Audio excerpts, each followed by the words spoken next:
Hello, everybody, and welcome to the first of the new ALS United Mid-Atlantic podcast, the Goals Podcast, as we're calling it.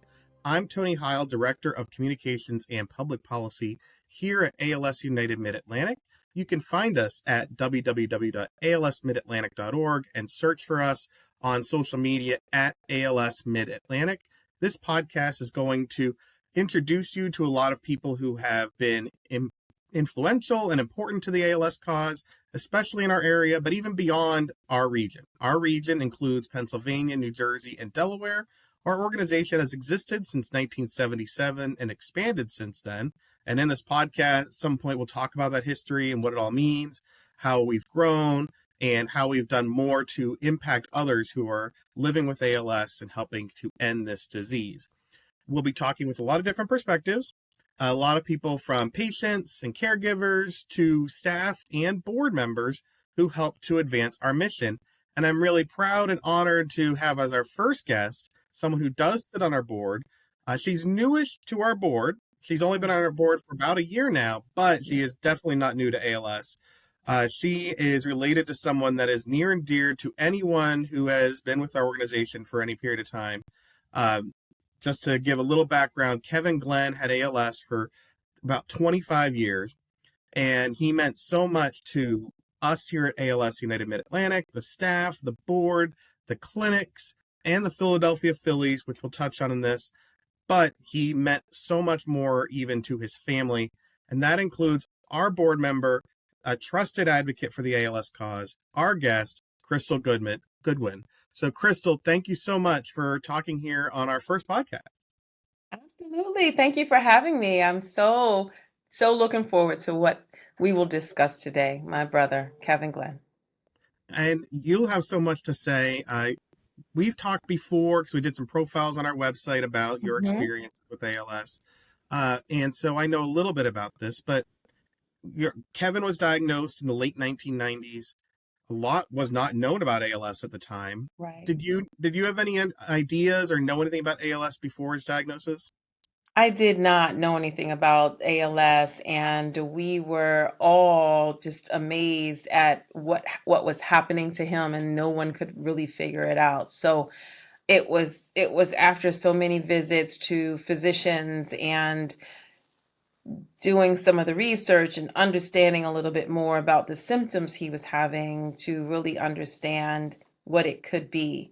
And then finally, after a year almost, they decided that it was ALS. And so relief to know that, the decision was made on the actual disease, but very nerve-wracking not to know for so long and then to see the decline happen fairly quickly. And at the time, there was not a lot known about ALS. Tuesdays with Maury was really That's not a big right. thing. There were so many athletes that have been diagnosed since then, like Steve Gleason, who had no connection to ALS. This was many years before the Ice Bucket Challenge. So, did you and your family have any sort of knowledge about what that diagnosis meant? We had no idea. And even when you think about people in the family, no one had ever talked about ALS. We didn't have any type of neurodegenerative other diseases that were related. So we were all stumped. And it wasn't until after Kevin was diagnosed that we then had another relative, a cousin, that was diagnosed. And I think she may have been diagnosed about 5 years after Kevin was diagnosed. And unfortunately, she did not live long. So hers was a much more progressive and rapidly growing ALS. And it gave us a little bit more pause because then we said, well, maybe it's genetic. Is there something that we should do to understand a little bit more? And so I didn't get tested. I don't think my other brother got tested. So even though we paused, we still didn't do much about it. So so I even say it now. It's interesting that it may be something that is really important to do the genetic testing so that you have a little bit more awareness and then understand how you can then not prevent, but really just be aware because you can't even prepare for anything like this necessarily. But just awareness is so important. Yeah, so, and he was diagnosed in the late 1990s. Our organization had been around for a few years, but what we were able to provide, a lot of it was still newer. We weren't as robust as an organization. So, when did you or Kevin become connected with ALS United Mid Atlantic, as we're known now? Yeah, I think that it was shortly after Kevin got diagnosed, and in the late 90s, he was able to get the care from his insurance, and then the physician that he was going to at the time, I believe, was at Penn, and they were able to get him connected to the ALS Association at that time, now with ALS United Mid-Atlantic. The resources that he was provided and they shared with him, and because it was so new, the disease and the work that was being done, he was the beneficiary of so many of the equipment or the systems, the computer systems and the talking devices to try to see if that would help. And so it was good because it really was a win-win. It was information that the organization could learn about with patient experience, and then Kevin could get the benefit of innovative ways to live a more quality life. And I know we'll go back and forth about him then and about us now and your role now. But speaking of now, as a board member, Mhm. and you have seen what he went through and what's different now, how does your connection to him and what you saw through his disease progression, how does that impact your view of how we can care for other people with ALS? Like, what does that experience bring to you as a board member now? Sure, for sure, the one-on-one experience, just having it, seeing it close up with my brother helps me be more comfortable with other ALS patients. I pause to say patients, but people who are living with ALS, and help them to be, or their caregivers to be proactive with Hmm. looking for ways to make the home accessible, for looking for resources that they may not be aware of, reaching out to the social worker and having those conversations early on about speech, and what I'm learning about even recording your voice and how important that is. That was through the board that I learned that information, and how ALS United Mid Atlantic is really focusing in on how to really be as proactive as possible. So the role on the board for me is helping me have a different perspective, a broader perspective, and then I can apply it, because then I can talk to those patients that are living with ALS and the caregivers that are there to help, to make sure that they're aware and that they're using their voice that they have to speak about, ask questions. Just ask as many questions as possible, and then pointing them to the website so that they can increase their awareness, because they may not know the questions to ask. Yeah, I really appreciate your pause there where you started with patient and then went to person, because I think at the heart of our organization, whether it's you, hopefully me, Yeah, Ellen Phillips, our board yeah, chair emeritus, and others people involved, we will use patients because you go right, to a doctor, but it's right. really about the person at the heart of Person. it, more important That's than right. any. That's right. How did you and your family make sure that throughout Kevin's life that it was about Kevin and not Right. just about symptoms or not just about Yeah. being a patient? Kevin reminded us often. We know that Kevin was very outspoken. And so one thing I remember very vividly was I would maybe call him or text him and say, "How are you doing?" He didn't like that. So Hmm. that was one thing that I changed, and I made sure that others that interacted with him changed the way we asked how he was doing. Not how are you doing, or what did you learn today? What was your success today? What made you smile today? What made you mad today? And it was more, it was more helpful for me, it was helpful for my family as well. It was helpful for him because I heard him, and I heard that asking how he was doing, it was not the best thing. So it was a language change, a shift in how we interacted. So just a normal question, even to someone like my mom has Alzheimer's. Asking to remember something is terrible. Don't ask if she remembers something because she won't remember anything. So it's the same thing with people living with ALS. It's being sensitive to what they are living with and that it's hard. And it really was a shift, a pause for us to make sure that we understood as much as we could from his perspective. Do you think that it's almost like a gift for those of us who've been attached to ALS that now we have a different way of communicating with everybody? Like, Yes. I have a different appreciation of listening, of asking Mhm. questions in a different way. And I don't Absolutely. know if I would have that same patience if I hadn't dealt with ALS in my own family, with my grandfather, Exactly. and with else being here.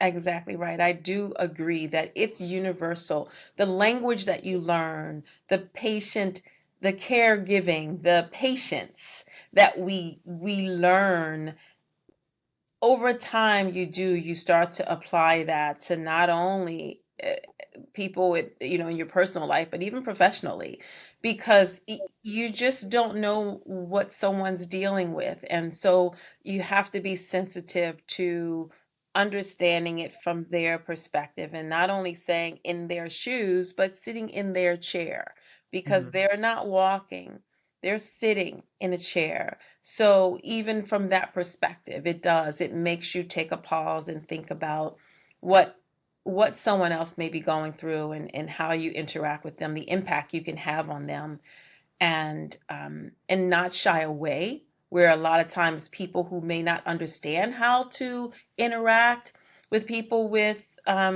disabilities, it's a matter of leaning in, not moving back, but leaning in and appreciating where they are, and just even if it's a smile, even if it's a rub on their back, just something to let them know that it's okay. It's okay. Someone's thinking of you. Someone's here for you, with you. So, yes, it definitely makes a difference. Yeah, and I remember I've been here at the organization for about 14 years, and I remember how Kevin talked about other people like Mm, Catherine Voigt, and he would say those yeah. same things through his computer to Hmm. me. So I know that Kevin had a lot of things he would be angry about because he would Yes. use Hulk comics and he loved Yes.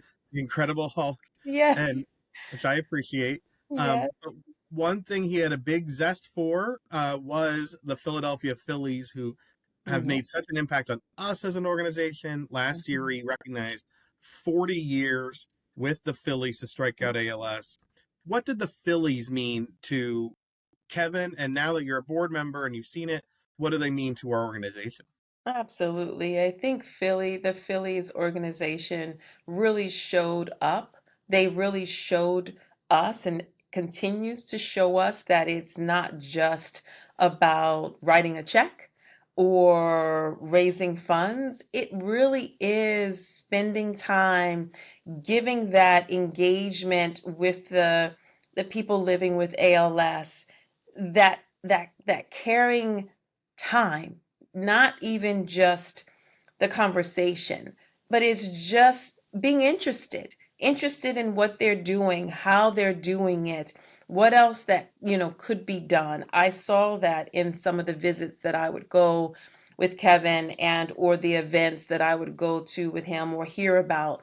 It was his smile too that brought, when he came back, and his storytelling of how the interaction went was really good, because it made me appreciate and really love more the Phillies. My dad, I grew up listening to baseball, and my dad was a Phillies fan.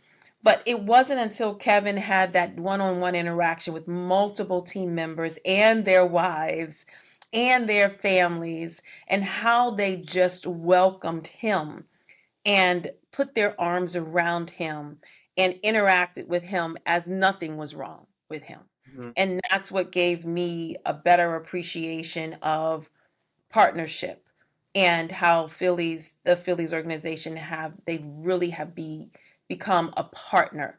It's not even just an organization that is helping, but it's really they're in it with ALS United Mid Atlantic. They are partnering with us, and that's really nice to see. Yeah, I've been to many Phillies events. And one of my favorite moments ever with the Phillies was at a signing, an autograph signing years ago. And Ryan Howard was at a table. So he had Hmm. people who had tickets to him. And I was next to Kevin. He was in line. And Ryan Howard, who was a World Series champion, massive baseball star, he got up from his table and he said, "Sorry, guys, this is my boy. This is That's my guy." right. That's right. And he got up to leave to Yeah, go see Kevin. And you exactly. you forget that these all-star athletes are human beings sometimes, Right, but it was not he wasn't just smiling and taking a picture. He was right. He this was massive all-star who cared yeah, about Kevin Glenn in that moment. cared, who literally truly cared. And I didn't even understand, how much until I would see some of the pictures and I would hear the stories and I again see Kevin smile, that it just made him feel so good to know that people cared about him. And they could have done anything else. They could have been busy doing something else, but they weren't. As you said, he got up and he came to Kevin. He met Kevin where he was, Mhm. and that made a world of difference. Now, we love the Phillies. They're my favorite team in all of sports. This is a special week in Philadelphia. I think we can Yes, start. Like, I didn't start with this, but I think we can get a good go birds here, right? yes, go birds. Yes, fly, So Eagles, fly. I Yes. got my Eagles stuff here. I've been partying today. Um, Yes. you know, as Philadelphia fans, I have pictures of Kevin going to training camp, meeting Mm-hmm. some of those players. He unfortunately, was not here to see them win against the Chiefs Hmm. this week, a dominant win, Yeah. which I'm sure Kevin would not have been surprised by. No. Even though he But was not an Eagles fan, but no, he still loved the Eagles. Yes, he was a Denver Broncos fan. well, we have people in our office who are, and to be fair, and maybe I'll have some of them on from ALS United Rocky Mountain. The quarterback for the Broncos, Bo Nix, is a big ALS champion, so it's nice to get out there. But um, Awesome. I'm sure that Kevin still would have loved to be on Broad Street this week to He celebrate the Eagles sure win. would have. Yes, he would have. But one thing Amazing. that really has come out about this Eagles team that I think Hmm. may be important to you as a board member and something Kevin may have appreciated. There's a lot of really good players on this team, and one of them is AJ Brown, who has Hmm. talked about his struggles with mental health, Hmm. and he came over some dark times of his own. So it's really special to see him win. But how do you think when you see something like a famous athlete like that who is Yeah. not experiencing ALS but is talking openly about mental health? As an Hmm. organization, how important do you think that is for others with ALS, from your own experience, and to highlight that from such a high level? Absolutely. I think it's amazing that people are more vulnerable and open and understand that it's not just about them, that you're coming out and speaking up will help so many people. So it's nice to see celebrities and others that again are vulnerable, that don't mind letting people in to their personal life, they're in a different way of what they may be struggling with, because often we see all the rah rah, all the things that are going well. But being open and telling your own story versus it being in some gossip column about what's happening, it's really powerful and it's really amazing for people who are living with ALS and other diseases to show that you're not alone. You're not alone. And as we mentioned, Kevin's favorite comic character was the Hulk because he often was angry. He was angry and he was mad at ALS. He was mad at ALS. Taking his life away, taking his legs and his arms and his ability to play basketball, which he loved, and to speak. And so speaking out about mental health is good because so often people are struggling with so many things and they're not speaking out. And so it's nice to hear it so that others can relate and that you can understand what they're dealing with to cope. I know that, one of the things that Kevin used to love was music. He loved music, and one of the things that he would always say is let it go. He had Yep. multiple volumes of Let It Go. Let It Go volume 1. I don't know how many volumes he got to, but it was always about letting it go because you don't have control over it. So why allow it to just stress you and eat you alive versus dealing with it in the way that you can. So, the mental health or whatever else it may be, it's nice to hear, and it's also nice to hear how people are dealing with it and continuing to move on as opposed to giving up. Well, you're not giving up on ALS because you are No. part of our ALS United Mid Atlantic board. I think if you're not on the board or not active in a board here or elsewhere, you might not know what that means. So, what does it mean to be a board member? Like, what kind of responsibilities do you have that you can tell others about? Sure. I am so thankful and honored to be on the board after having so much experience on the sidelines with Kevin and going to some of the events. Now I have the opportunity to learn more about the why, really behind, why some of these things are in place, what's been successful, why have they been successful, things that have changed and been more innovative, and how we have changed with the times and really impacted more people living with ALS and their care staff. So it helps me to have a better perspective. It also helps me to have a voice to influence what else we could think about. I'm coming from a corporate background, and so being in the corporate world, understanding that there's funds out there, there is sponsorship out there, that there are ways that corporations want to partner with ALS United Mid Atlantic as well as other organizations. So it gives me the opportunity to offer suggestions, offer recommendations. Well, have we thought about this? Have we thought about that? And really then not only just thought about it, let's get to work. Let's execute. What do we need to do? What do I need to do to help campaign for more capital funds or to talk to more people, to talk to more organizations? To talk to the people within my own organization around leveraging their gift, just the employee giving and matching gifts. So it helps me to work right where I am and then also work, outside of the organization, but then also really giving my voice and having a different perspective as I give my voice. I'm thinking about it in a broader perspective. And it's great because you see the impact you can have. The strategic planning is one of the things I'm a part of.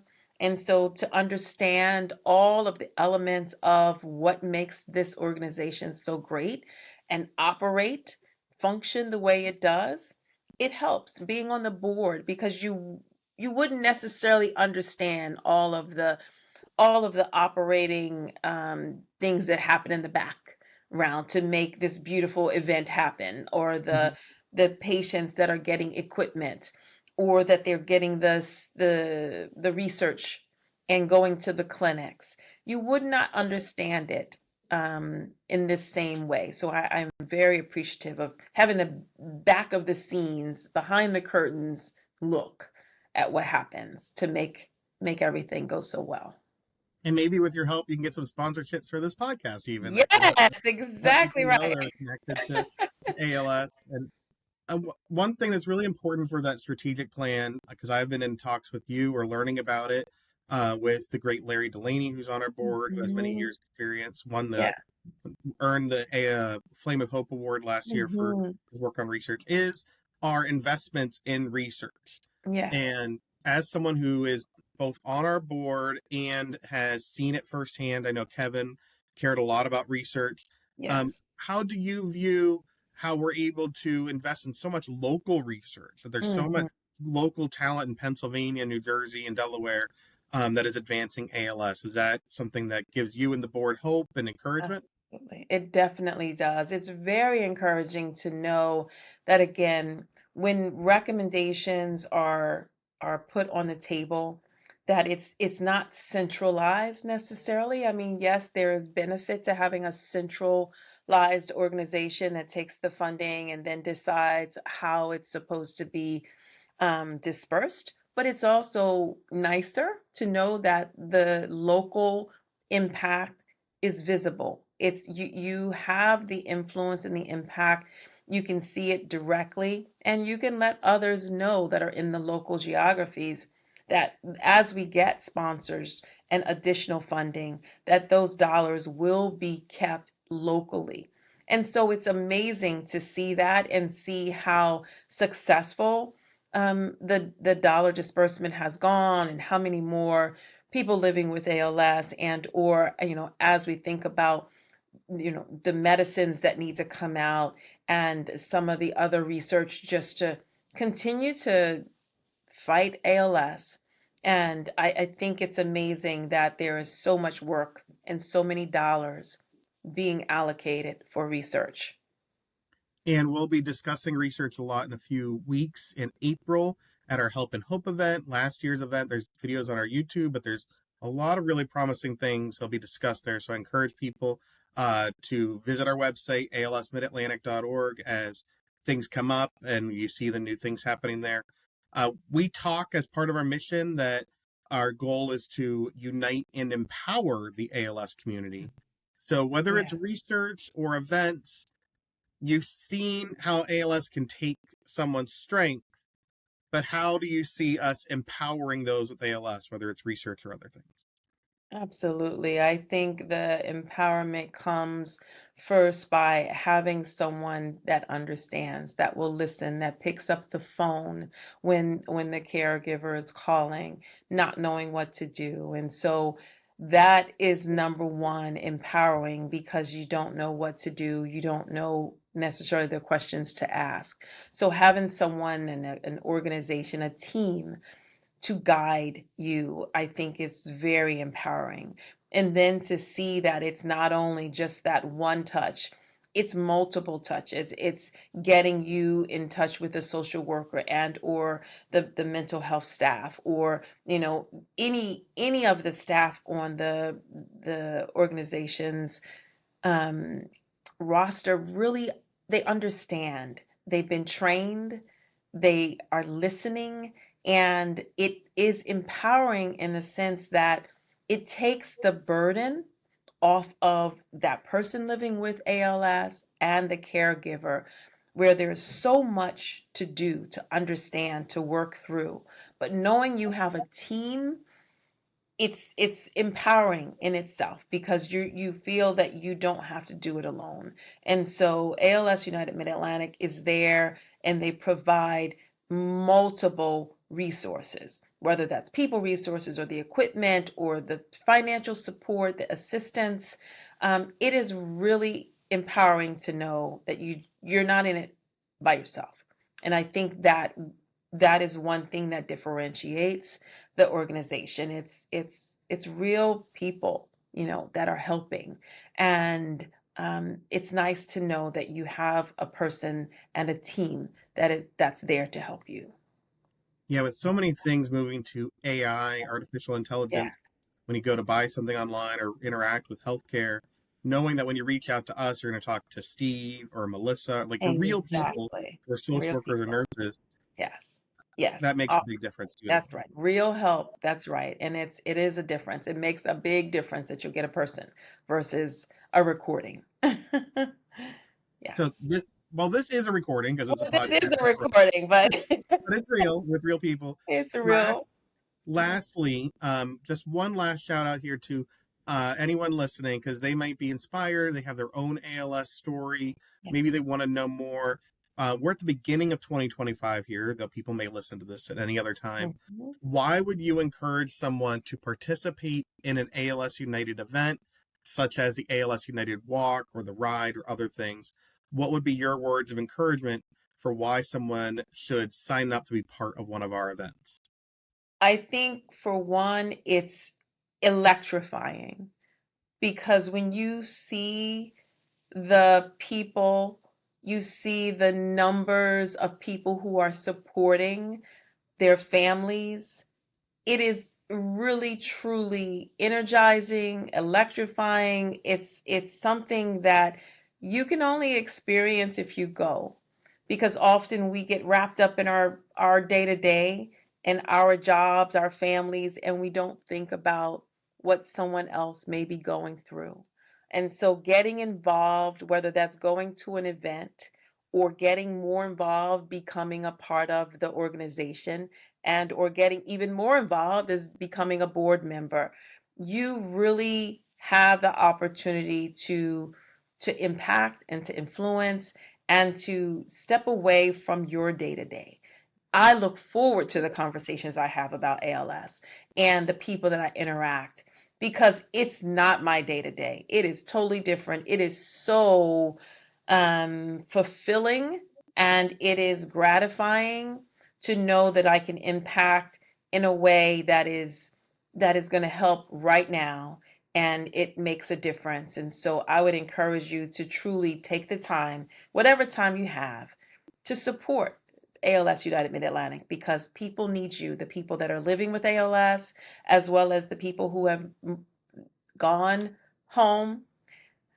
They need the research funds. They need support. We need to continue to invest into research so that we can understand more and do more. So we welcome all of those who want to lend a helping hand, whether that's an hour or that's multiple hours. So we look forward to working with so many, and we need the diversity. We need the diversity of thought and of perspective, and so we really do encourage folks to get involved. And if you're listening and you want to get involved, we encourage you to visit alsmidatlantic.org. Follow us at ALS Mid-Atlantic on social media. And you can look on our website for the ALS United Walk. You can look for the bike ride coming up in the summer. You can come to the Phillies event in June where they have their ALS Awareness Night, multiple events, or to just donate online at alsmidatlantic.org. Thank you so much, Crystal. I really appreciate the perspective you bring to the board. And together, we're going to work to end ALS. That's right. Together we will end ALS.